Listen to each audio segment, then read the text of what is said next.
A partir de este momento comienza Roctámbulos. Hablemos de rock.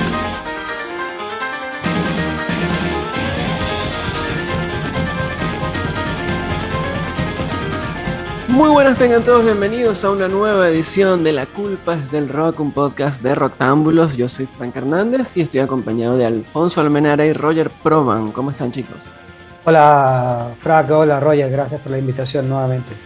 ¿Cómo andan, chicos? Un gusto estar acá de vuelta.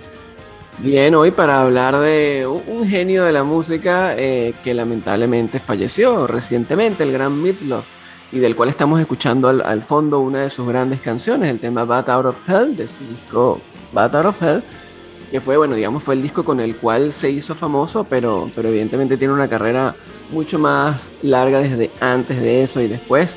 El nombre real de Meat Loaf era Marvin Lee A-Day, y nació el 27 de septiembre de 1947, murió lamentablemente el pasado 20 de enero de 2022 a los 74 años, y por eso, bueno, hoy hemos querido recordarlo, no solamente para los que lo conocemos y queremos recordar su música, sino para los que quizás nunca escucharon hablar de él o no lo conocían musicalmente, y para que sepan un poco todo lo que hizo este. A ver, que es curioso, pero hay gente que no conoce quién es Meat Loaf. Hoy hablaba justo con un compañero de trabajo y le comenté, mirá, voy a grabar un podcast sobre Meat Loaf, que falleció hace poco y no lo conocía.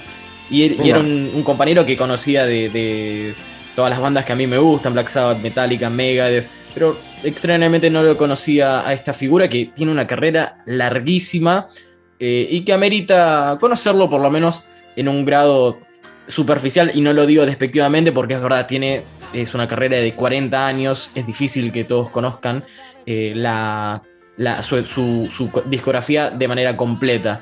Pero bueno, estamos acá para rendirle nuestro humilde tributo y darles a todos la historia de una manera más reducida y entretenida, esperemos. Es que Roger es de otra época, si se quiere. Su hija está casada con Scott Ian, el guitarrista de Anthrax. Es decir, ya pertenece a la generación anterior, cuidado, sino la de nuestros abuelos. Bueno, con 74 años, definitivamente es así. Pero ojo que hay que decir que es un artista que supo reinventarse pese a muchos reveses artísticos, pero tuvo éxito en los 70s, los 80s no le fueron tan gentiles, supo tener un regreso en los 90s, y en los 2000 se mantuvo activo, ya sea con su discografía, su carrera solista, pero también en algunos otros papeles, como por ejemplo lo vimos en la película de Tenacious D, The Peak of Destiny. Él también, es verdad, no lo mencionamos, es actor, participó en como 65 películas más o menos, y le fue bastante bien, así que es definitivamente un artista con todas las palabras y todas las letras. En realidad creo que es todas las letras, sino todas las palabras, pero sí, se entiende. Es un artista muy completo.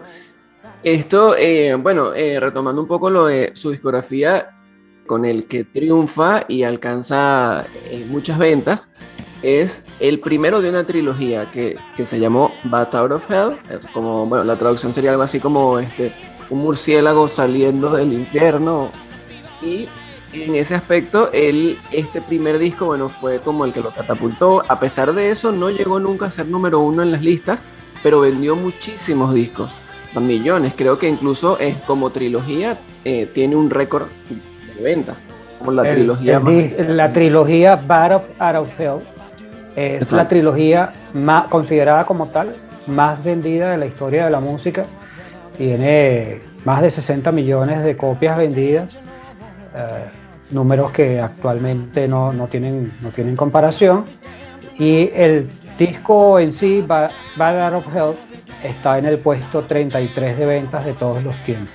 Sigue vendiendo hasta el día de hoy un montón de copias, así que habla de la vigencia que tiene este artista, que como antes mencionábamos, tal vez algunos no lo conocen, pero el hombre está ahí vendiendo todos los días un disco que salió en el 77. Es como si fuera el soundtrack de una obra musical. Y en ese aspecto, este es un disco, claro, conceptual, que entra en esos géneros de discos, en esa lista de discos épicos y conceptuales que han quedado para la historia, y por eso pienso es que nunca pasa de moda. Se le ha querido definir como un estilo wagneriano, recordando a Wagner, el compositor clásico de música clásico, que era grandilocuente en todas sus composiciones, comenzando por aquel de las Valquirias y todo ese tipo de estilos enormes, de días de duración, la puesta en escena. Se habla de que Meat Loaf tiene un estilo wagneriano, y esa es una de las cosas que viene a traer, con la que contribuye al rock. Ese estilo donde todo es grande, donde todo es épico, donde... Bien grandilocuente. Exactamente, donde hay héroes que luchan por defender a princesas contra monstruos de tamaños gigantescos. Y al observar las portadas de sus discos, eso se pinta, ¿no? Esa imagen gigantesca del héroe musculoso que es capaz de enfrentarse a todo. Ahí que mencionabas el héroe musculoso, era casi la antítesis de lo que él era físicamente. Estamos hablando de un rockero, una figura que iba contra todos los preceptos del rockstar, flaquito, facherito. Este era un hombre con sobrepeso, y que en los videos se lo veía todo sudado siempre, pero que tenía un talento increíble y que rompía realmente con ese estereotipo, algo que también le trajo muchos problemas. Al principio había mucha discriminación, siempre hubo discriminación hacia las personas con sobrepeso, incluso al día de hoy, pero en los 70s todavía era muchísimo más marcado, y hubo un rechazo inicial. Eso es algo que él tuvo que lidiar casi toda su vida. Tuvo problemas de autoestima, lo cual es también un poco raro el nombre. Antes lo estábamos hablando fuera del podcast, pero el nombre Meat Loaf es trozo de carne, y Meat fue un sobrenombre que se lo puso su propio padre, burlándose del sobrepeso de su propio hijo, algo bastante deprimente.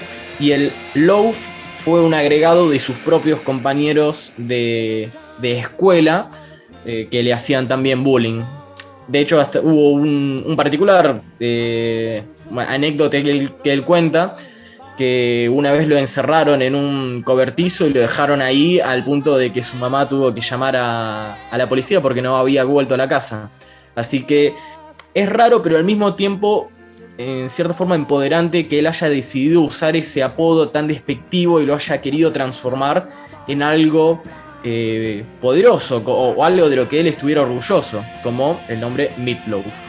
Pero le ocurre en varios aspectos de su vida artística, Roger, porque, como bien dices, el hombre sudaba mucho por su propia corpulencia y no le quedaba más remedio que utilizar un pañuelo en escena. Y ese pañuelo se termina convirtiendo en uno de los símbolos de Meat Loaf. El pañuelo rojo que utiliza en todos sus conciertos siempre fue uno de esos elementos artísticos que lo acompañó toda la vida, así como la camisa de unos faralaos en el pecho, muy rococó, por decirlo menos.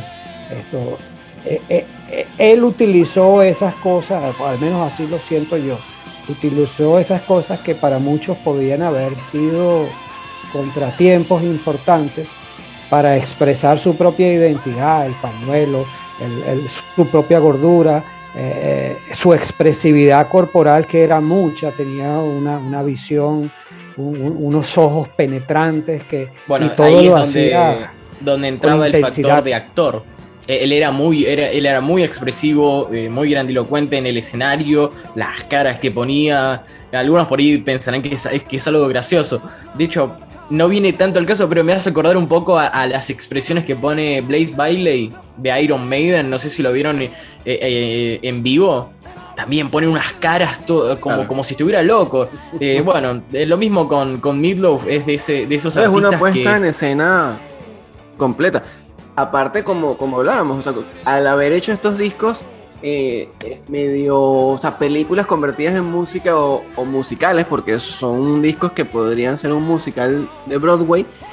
Él hacía la actuación ahí en vivo. Meat Loaf tenía, lo de él era todo épico, todo grandioso, exacto. Todos los sonidos tenían que elevar las emociones al máximo. Fue una contribución interesante y diferente. Bueno, retomando un poco lo de su discografía, antes de que él se hiciera famoso con este disco Bad Out of Hell, él ya había hecho otros discos, incluso había participado en películas. Sí, el primer disco de Meat Loaf es un buen disco de él. Lo que pasa es que es muy poco conocido. Es un disco que hace en una especie de dúo con una muchacha que se llamaba Shawn Murphy, que tenía el sobrenombre de Stoney. El disco se llama Stoney y Meat Loaf, Stoney and Meat Loaf. Es uno de los discos cuya portada es de las más feas de la historia del rock and roll. Es francamente horrible, solamente por el gusto morboso. Le estoy viendo ahora y me causa mucha gracia. Es terrible, es una portada terrible. No es horrible, pero no es vendible, para ser tan esto. Es ridiculísimo. Pero entonces búsquenlo porque les va a interesar, pero después escuchen el disco, porque el disco es muy bueno. Y aquí venimos a uno de los elementos más importantes de la historia de Meat Loaf.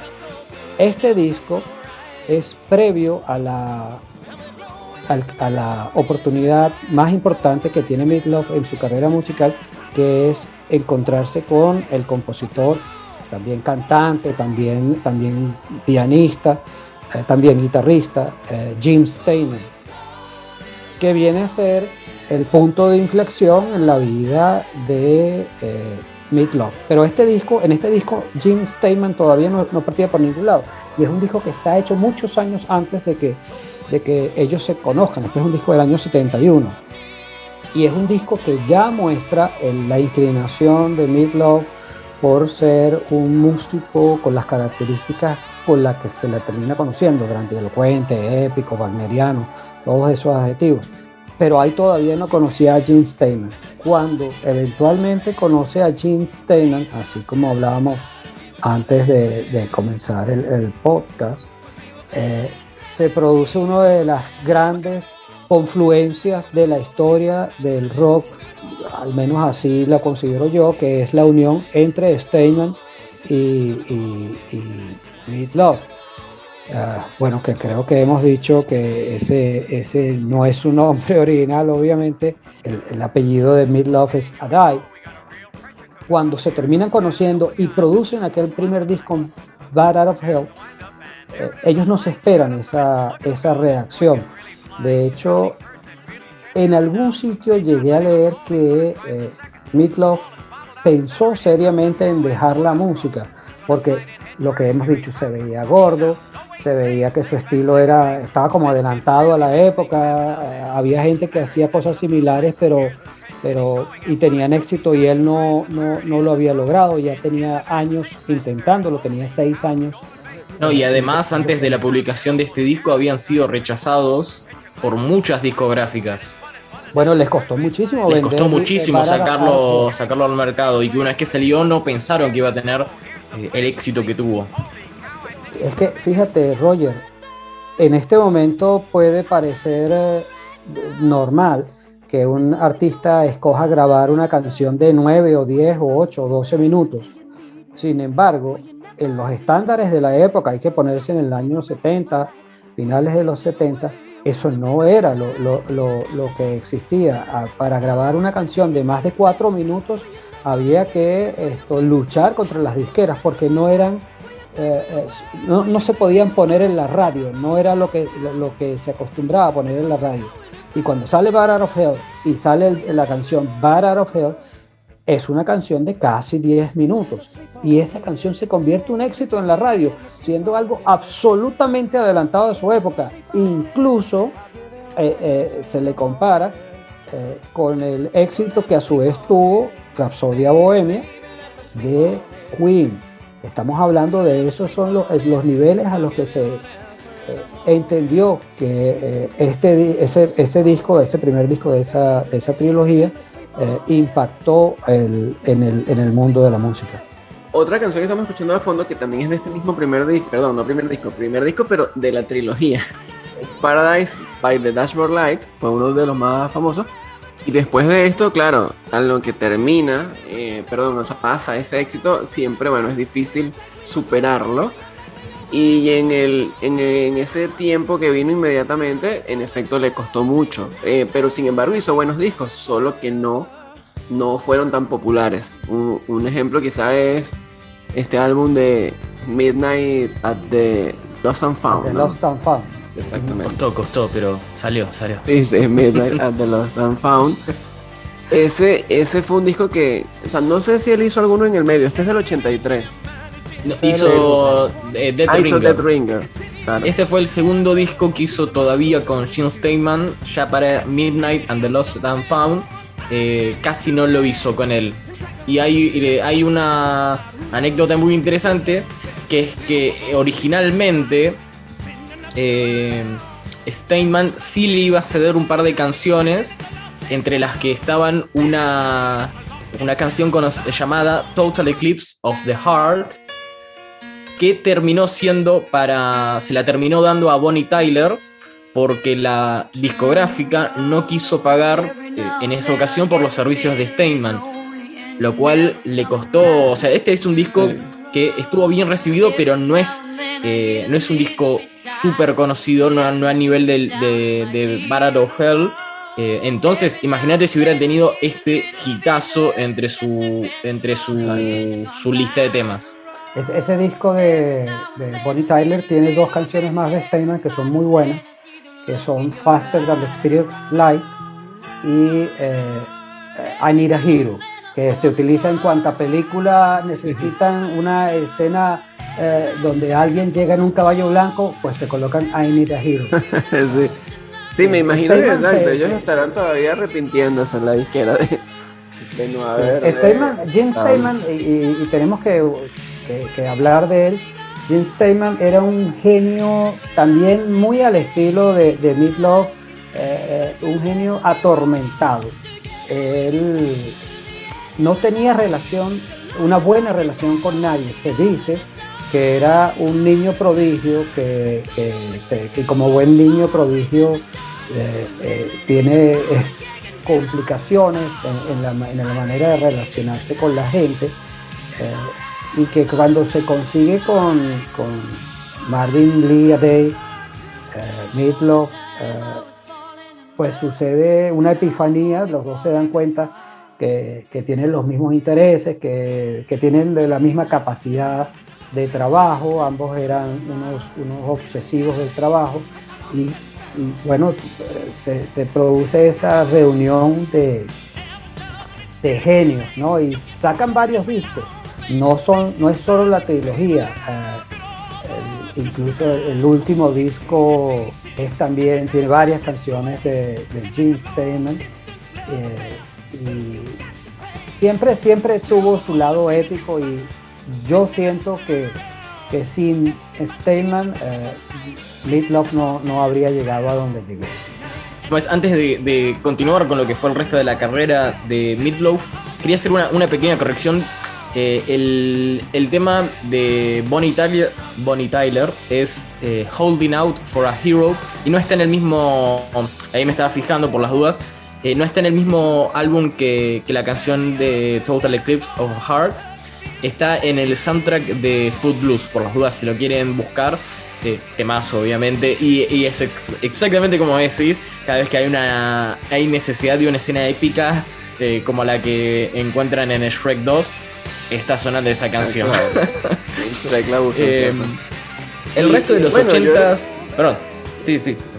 Perdón, quería o sea, para continuar con la línea de lo que estaba comentando Alfonso y de James Steinman, que precisamente ellos, bueno, por esas mismas dificultades que tenía para relacionarse, ellos se terminaron peleando. O sea, tuvieron una relación siempre complicada y se terminan peleando y pasaron mucho tiempo sin hablarse. Y luego entiendo que, o sea, una anécdota que contaban era que en un cumpleaños o en una cena de Navidad, no recuerdo exactamente, se vuelven a ver. Y ese día deciden tocar ahí en el piano de la casa de alguno de los dos tocar otra vez la canción Bat Out of Hell y como que hacen las paces. Y de hecho ahí deciden, bueno, ¿y qué tal si grabamos algo? Hacemos una segunda parte de esto. Porque a todas estas no habían logrado todavía algo que fuera tan exitoso como ese disco. Entonces, bueno, decidieron, sí, hagamos una segunda parte, porque para Jim, este disco Bat Out of Hell era como una película. Él lo veía como una película que, como toda buena película... Él lo había compuesto como una película, un musical que se suponía que era una versión futurística de Peter Pan.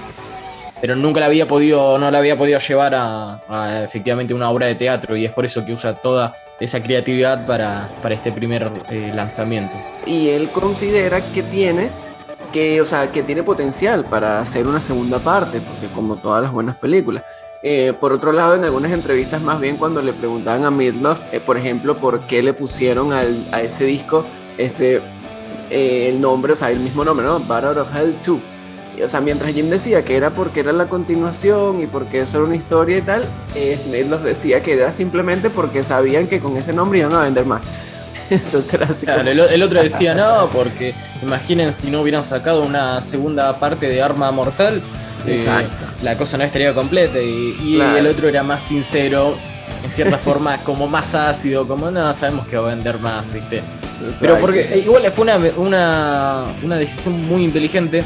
Porque en el resto de los 80s no le fue bien a Meat Loaf. No le fue bien económicamente. No, estuvo casi... Como te digo, llegó al punto de pensar estuvo en la quiebra económica incluso. Exactamente, dejar la música. Por eso yo no conocía esa anécdota y me parece muy realista. Me parece que realmente tiene que haber sido así, porque el hombre vio la vida en algún momento bien oscura. O sea, le fue mal económicamente. El alma de Meat Loaf estuvo bien atormentada en varios momentos de su vida. Si no era por cuestiones de sobrepeso, por cuestiones propias, por la industria, porque obviamente vos sos exitoso y la industria te va a demandar que sigas siendo exitoso y que seas todavía más exitoso que lo que fuiste. Y es realmente una vida muy, muy difícil. Y para alguien que fue tan disruptivo, tuvo un peso extra.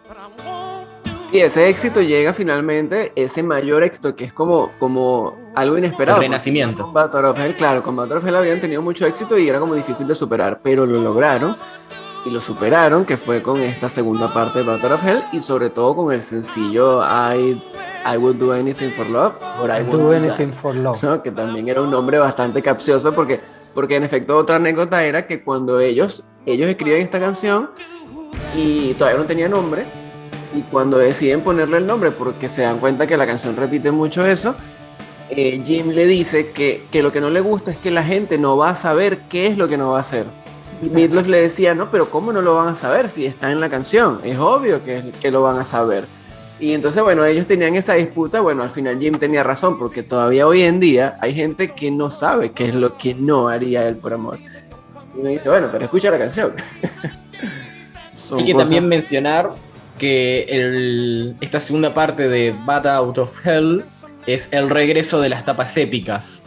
Porque algo que se había destacado el arte de sus tapas en el primer y en el segundo álbum eran estas tapas, como mencionaba Alfonso, súper épicas, del héroe musculoso enfrentándose al monstruo, y durante el resto de las tapas de sus álbumes de los 80s pasan a ser fotografías de él, y muchas personas estaban defraudados en cierta manera porque había perdido cierta identidad. Pero bueno, con este álbum regresa esas imágenes súper ambiciosas y épicas, al fin y al cabo, que es un rasgo distintivo.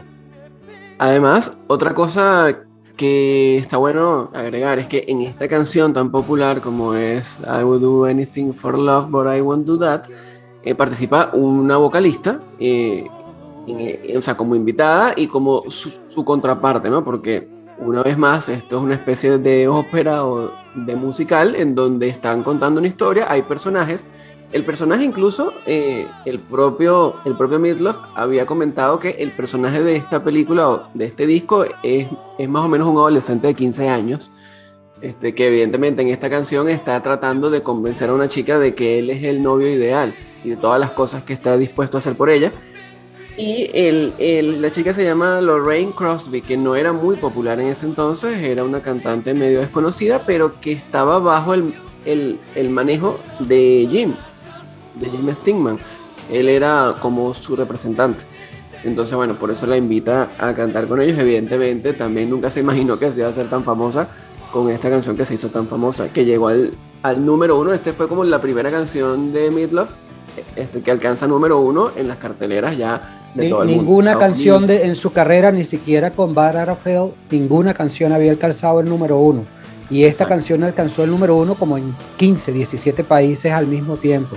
Los tranquilamente, Estados Unidos, Reino Unido, Francia, un montón de sitios. Tranquilamente se puede decir que es su canción más exitosa. Sí, por supuesto. Y además una canción larguísima, que era lo otro. Es verdad. Hace rato, como mencionabas, Alfonso, sobre también las comparaciones que se hacían en algún punto con Bohemian Rhapsody y estos otros hits que, a pesar de ser extensos, claro, hay unas versiones recortadas para radio. La versión original dura 12 minutos y la del video oficial dura entre 7 y 8. Y son 8 minutos. Es curioso porque realmente las canciones, casi todas las de Meatloaf, el promedio están en los 7 minutos, 8 minutos. Bohemian Rhapsody dura 6. Correcto, y ya parecía larga para su momento.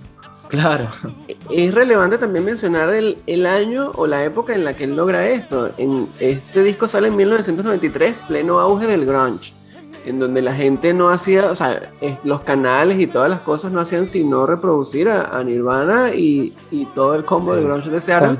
Pilots, etc. Exactamente, y ellos, bueno, lograron, o sea, Meatloaf con este disco que parecía pasado de moda porque había sido algo que fue un éxito en el 77, él hace su segunda parte que es muy parecida en sonido y logra otra vez posicionarse, pero ahora sí número 1. Y además, bueno, ayudados también por la magia que ya en los 90 había como mucha más tecnología para los videos. Y entonces el videoclip de esta canción también fue muy exitoso, que es como una película ambientada medio en La Bella y la Bestia, o sea, como inspirada en La Bella y la Bestia, dirigido en ese entonces por Michael Bay, y que además también ayudó mucho. Ya en la época existía MTV, obviamente, o sea, cosa que no pasaba en el 77, y esto es una de las cosas que se piensa que ayudó mucho a que la canción tuviese tanto éxito, ¿no? Es que un día vamos a tener que hacer un podcast para hablar de nuestras experiencias, esas experiencias viejas, porque aunque yo creo que yo soy el mayor de entre los participantes de estos podcasts, sería interesante hablar de cuando yo, por ejemplo, con 13 años, iba a casa de un amigo cuando vivía en Caracas, tenía una antena parabólica, después se hicieron muy famosas en América Latina. Claro. Y veíamos las primeras sesiones de MTV. Claro. Tenemos que hacer un podcast de eso, te lo sugiero. Contando esas anécdotas, claro que sí. Pero bueno, luego lo cierto es que esto fue el super éxito. Luego vinieron otros discos que si bien no fueron tan populares, tampoco es que fueron malas ventas, porque a diferencia de lo que ocurrió luego de Bad Out of Hell, en donde él cayó en la quiebra prácticamente, acá no. El éxito que le dio Bad Out of Hell 2 le permitió que sus siguientes discos también tuvieran algo de éxito y vendieran millones de copias. No tanto como pero igual se mantenía y tuvo una carrera un poco más estable. En ese caso, por lo menos el disco Welcome to the Neighborhood es un disco bastante popular también. Welcome to the Neighborhood es un disco que yo siento que no es del todo apreciado por el mainstream. Sin embargo, contiene algunas de las canciones que yo considero también icónicas de la conjunción Steinman-Meatloaf. Ahí hay canciones como I'd Lie for You and That's the Truth, o canciones como When the Rubber Meets the Road, que son verdaderos himnos del estilo wagneriano de Meatloaf.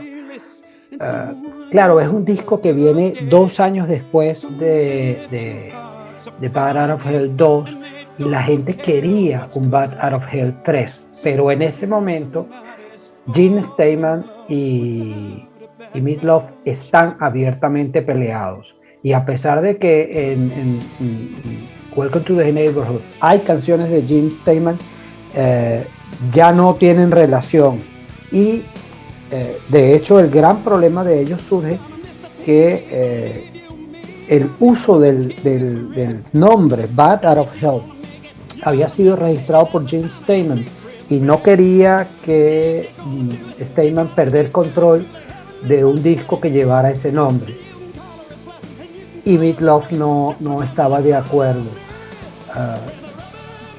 Tanto es así. Pero según Meat Loaf, él había usado la expresión Bat Out of Hell durante tantísimos años para giras, para todo tipo de eventos, y Jim nunca había dicho nada, nunca se había opuesto a que él usara ese nombre. Sí. Ese era por lo menos el argumento de Meat Loaf. Pero pasan 6 años, creo, entre Bat Out of Hell 2 y 3 para poder, no, mucho más de 6 años pasan. Sí, porque Bat Out of Hell 3... No, 13 años. 13 años. Pasa 13 años, sale en 2006. Sí, exacto, fueron muchos más.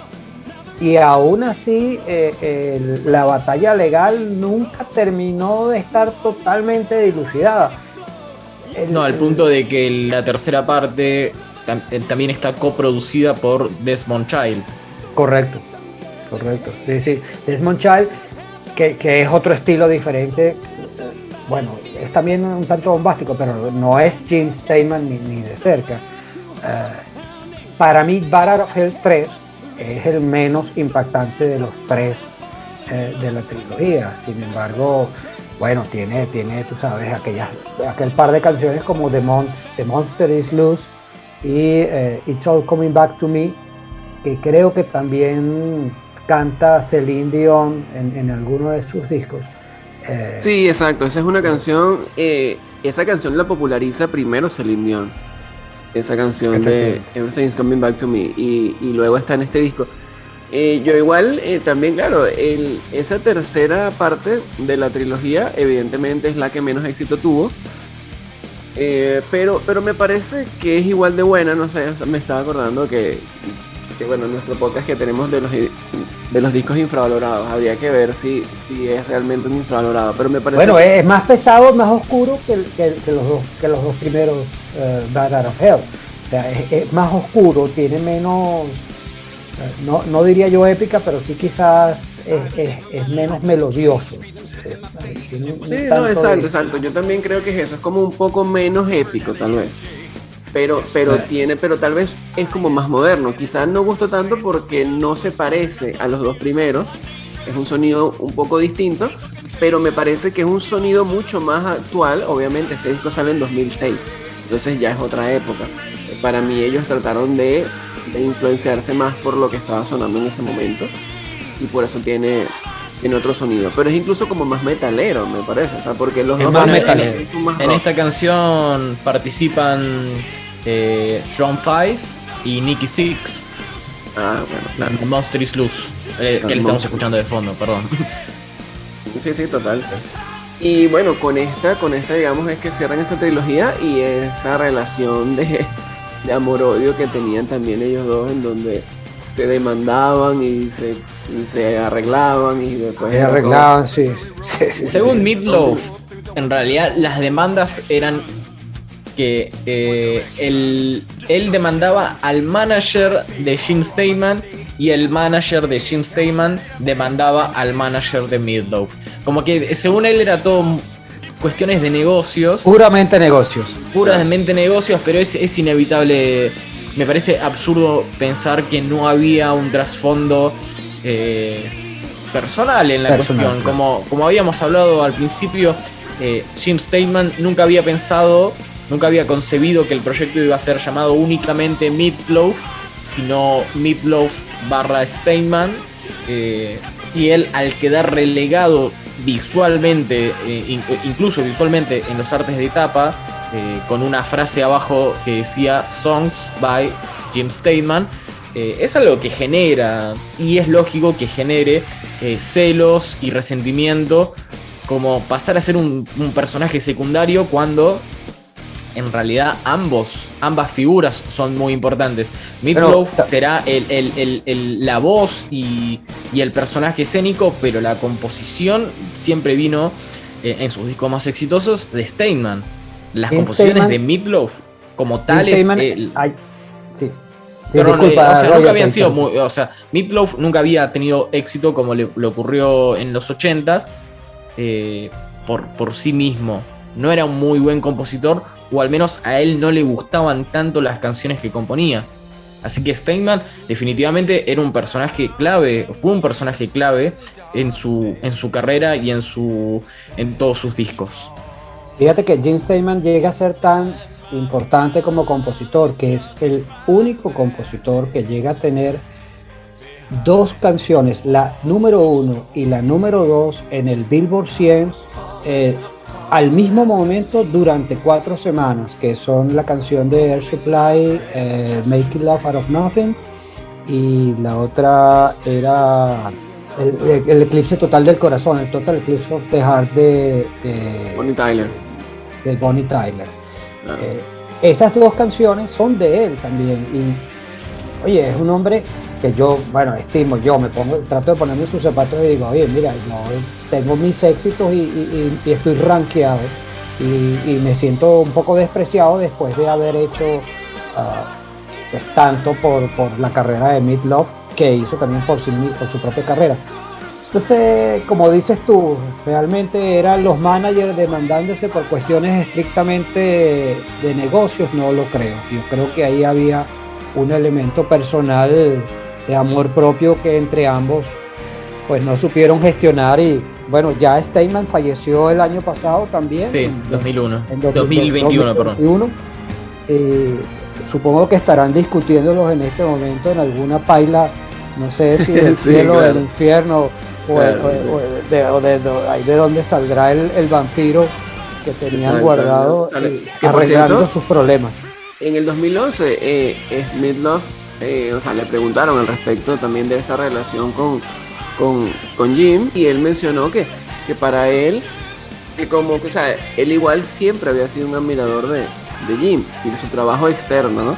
Entonces él decía incluso, yo veo que está trabajando por ahí, por ejemplo, con Madonna, dice, y a mí me hubiese gustado estar ahí aunque sea viendo. Estar con él en esas cosas, porque como que admiraba ese trabajo que él siempre estaba haciendo con gente muy importante. Seguro que sí. Relaciones conflictivas entre artistas, básicamente. Entre genios. Los genios acostumbran a tener ese tipo de problemas. Sí, y bueno, entre otras cosas que hacía o que hizo populares a Meatloaf fue el cine, ¿no? Como mencionó Roger al principio, él hizo un montón de películas, hizo muchísimas películas, y en algunos papeles importantes. Por ejemplo, él hizo en The Fight Club, ¿no? El club de la pelea. Él hace un papel importante que es Bob, justamente un tipo gordo. Su nombre era Robert Paulson. Es la frase, si la viste la película la deberías reconocer.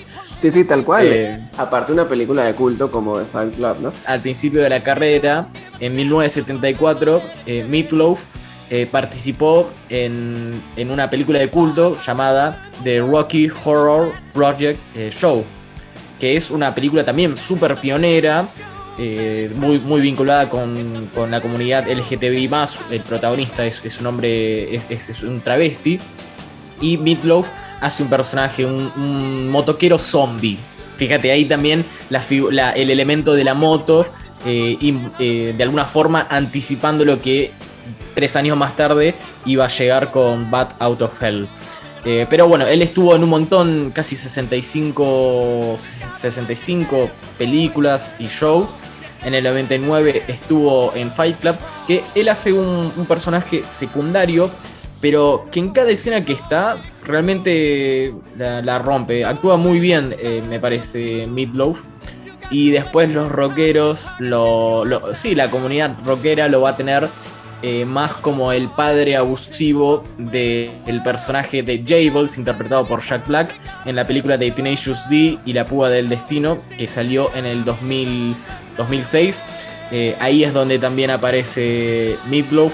Hace un cameo realmente, pero de vuelta, son esas participaciones que la rompen. Por ahí te dicen, él hace esa película con en el 2006 Black. También. Sí, hace mismo esa año que salió la tercera parte de Bat Out of Hell. Sí, él le pide a Jack Black, porque ellos son amigos, le pide ese papel que incluso no se lo acreditan en la película. Él no aparece en los créditos de la película en ningún momento, y eso es algo extraño, pero es así, porque efectivamente Meat Loaf es también hijo de un padre abusivo, alcohólico, cosa que lo marcó de por vida. Muchas de sus canciones, él refleja esa realidad que vivió de niño, que era pues el hijo de un padre alcohólico que después se fue de la casa, no volvió más nunca, ni nunca más supo de él. Él vivió con su madre y su hermano. Bueno, refleja mucho lo que es la historia misma del personaje de Jables. Correcto. Se va en la canción, te muestra cómo al final él escapa de esa familia, que en este caso no mostraba signos de problemas con el alcohol del padre, sino que era un fanático religioso. Creo que es peor, en mi opinión. Sí. Así que es otro tipo de adicción, huye. Claro. Sí, los religiosos que nos están escuchando, no nos dejen, los necesitamos. A su vez, Meat Loaf es un buen padre. Es padre de dos niñas, son dos mujeres, obviamente. La primera es adoptada, que es la que está casada con el guitarrista de Anthrax, y la segunda es otra muchacha que es actriz también, Araya, no es muy famosa, pero sufre también de la condición de cierta obesidad heredada de su padre. Bueno, eso siempre lo tuvo con él. Ella no era, la segunda no era adoptada, la primera sí era adoptada. Claro. No, quería aprovechar, cuando estábamos mencionando el tema de la película de Tenacious D, de invitarlos a que escuchen nuestro podcast, porque nosotros tenemos un podcast exclusivamente hablando de esa película cuando cumplió años. El año pasado cumplió aniversario, así que estuvimos hablando de todo de Epic of Destiny, así que lo pueden buscar en nuestros podcasts. 15 años. 15 años cumplió, sí, correcto.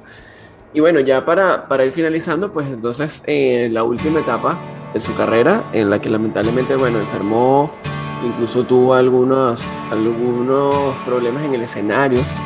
Él casi se retira finalmente al final de la gira de la tercera parte de Battle Out of Hell.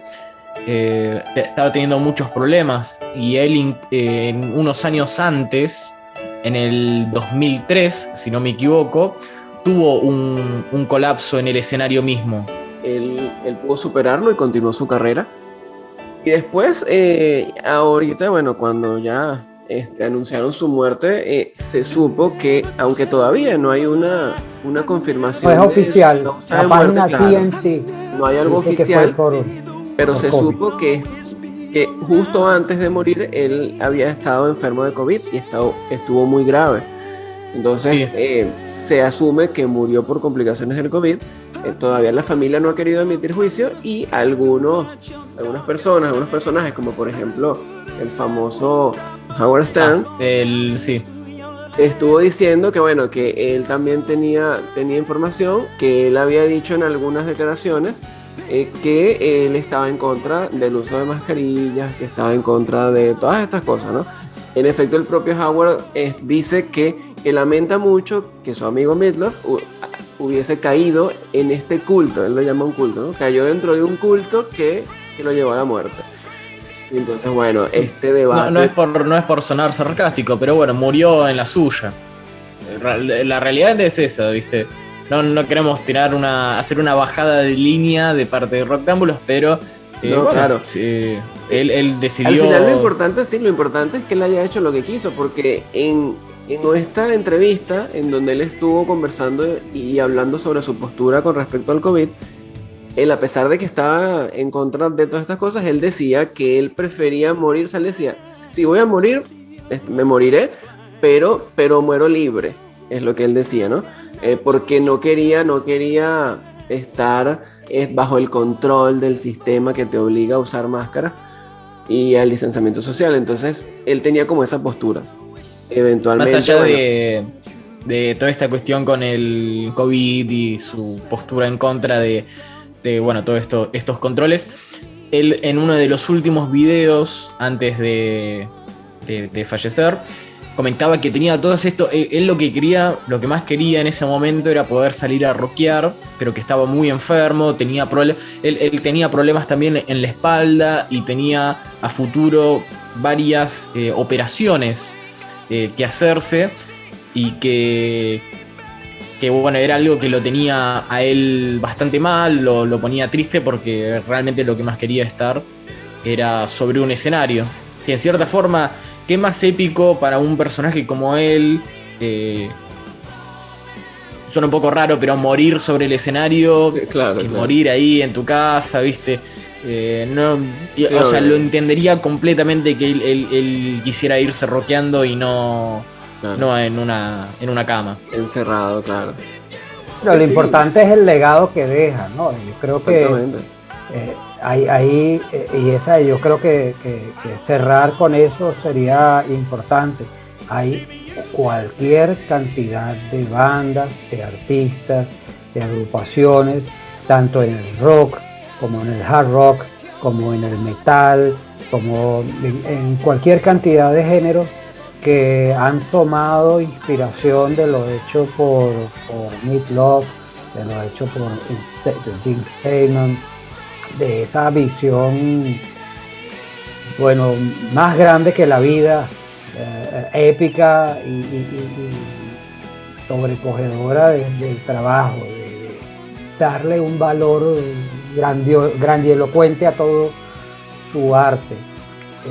Yo es lo que siento que deja Meat Loaf, aun cuando al final su carrera hizo discos diferentes e interesantes. Hay un disco de 2010 de él que se llama Han Cool Teddy Bear, que es un disco totalmente diferente de lo hecho durante toda su carrera. Es un disco donde, en una especie de homenaje al soldado americano, habla de los sueños de un soldado que viene de la guerra, y es un disco totalmente conceptual, absolutamente diferente a lo que hacía el Bat Out of Hell, con un estilo muy country, muy diferente a lo que ha hecho en toda su carrera, y para muchos es la joya escondida de la discografía de Meat Loaf.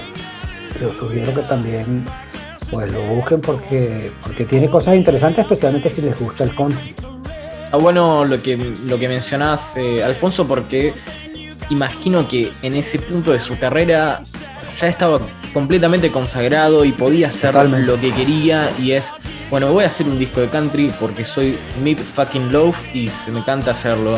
Y está perfecto, habla muy bien de él, de querer hacer realmente lo que quisiera. Sí. Y es un disco conceptual, y además es un disco muy bueno. O sea, no es un disco que uno dice, bueno, pero entonces aquí hizo lo que le dio la gana, pero bueno, salió un churro. No, es un buen disco. Y ahí no hay ninguna participación de Steinman.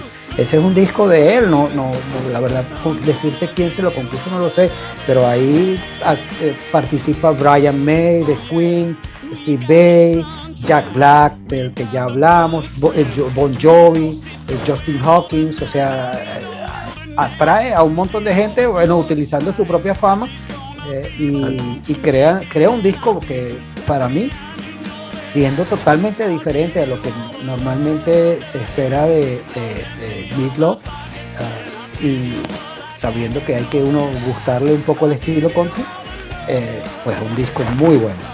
Han Cool Teddy Bear. Es un disco del año 2010. Sí, exacto, un disco interesante por eso, porque como dices, o sea, porque claro, a nivel de género rock, el último disco que hizo habría sido Braver Than We Are. Braver Than We Are, sí. No es un mal disco. Sí, 2016. Es un disco que está... Lo que pasa es que se siente un poco autoplagio. Ese disco se siente un poco autoplagio. trata de volver a las viejas glorias.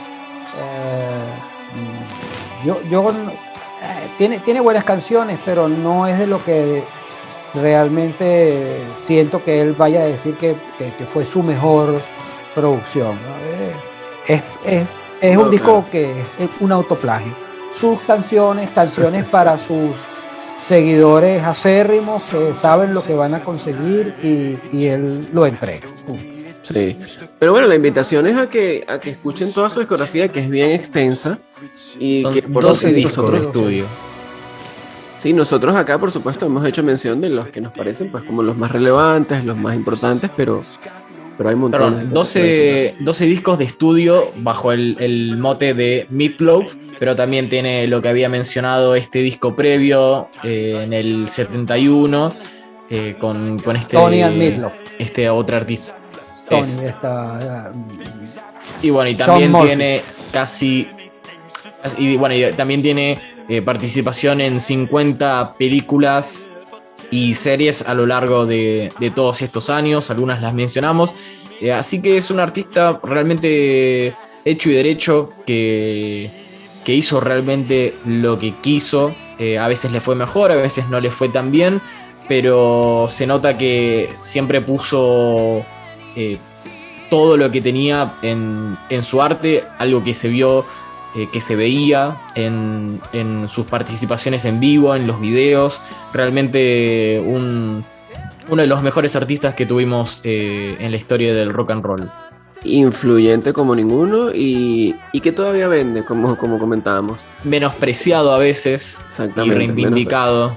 Menospreciado hoy en día por el tema de las épocas, porque como bien dijiste al principio, hay gente que ni siquiera lo conoce, pero obviamente son los más jóvenes. Entonces está bueno que esos jóvenes por lo menos ahora empiecen a conocerlo. Así sea. Claro, es verdad que no hubo como una especie de, así como él resurgió en los 90 con la segunda parte de Bad, no hubo un evento similar de los 2000 para acá. Claro. Así que es en cierta forma entendible que las nuevas generaciones no lo conozcan tanto. Claro. Salvo que sean fans de Tenacious D. Digo, me parece que el fan de Tenacious D va a saber quién es Meatloaf, por más que sea una participación muy breve en la canción de Kickapoo. Este fue como nuestro homenaje a Meatloaf. Esperamos por supuesto que hayan disfrutado, quienes ya lo conocían y quienes no, igualmente. Una oportunidad para hacerlo. Sí, es una buena oportunidad. Claro, es una lástima que hayamos tenido que esperar hasta que muera, pero siempre estas son como las excusas perfectas. No, pero igual pasa. Me parece algo que uno quiere como subirse a la ola, pero de repente decís, te viene ese sentimiento de, ¿por qué no me metí más antes? ¿Y qué vas a hacer? ¿No lo vas a conocer? ¿No lo vas a investigar? No, bien. Casi que es un buen momento para apreciarlo sin juzgarlo, porque a veces cuando las personas están vivas estamos constantemente juzgándolas. No es lo mejor esperar a que esa persona se muera para realmente prestarle la atención que se requiere, pero por otro lado tampoco es que es una mala oportunidad, ¿viste? No, obvio. Es la mejor oportunidad porque bueno, es ahora, este es el momento, si no, ¿cuándo? Pero bueno, gracias Alfonso por la invitación. Por participar hoy en el podcast y estar y ilustrarnos con toda la información que conoces. Y bueno, y Roger, como siempre, por ser parte de este podcast. Un placer a ambos, y especialmente muchas gracias a Alfonso por sumarse. Gracias a ustedes por la invitación, de verdad que un placer. Bueno, esto fue La Culpa es del Rock, un podcast de Roctámbulos. Les recuerdo que yo soy Frank Hernández, estuvieron hoy Alfonso Almenara y Roger Proban y los esperamos en una próxima edición. Recuerden seguirnos en las redes sociales y también le pueden dar like acá en la plataforma por la cual nos estén escuchando, sea cual sea. Así nos ayudan a que más personas escuchen estos programas. Nos reencontramos hasta la próxima.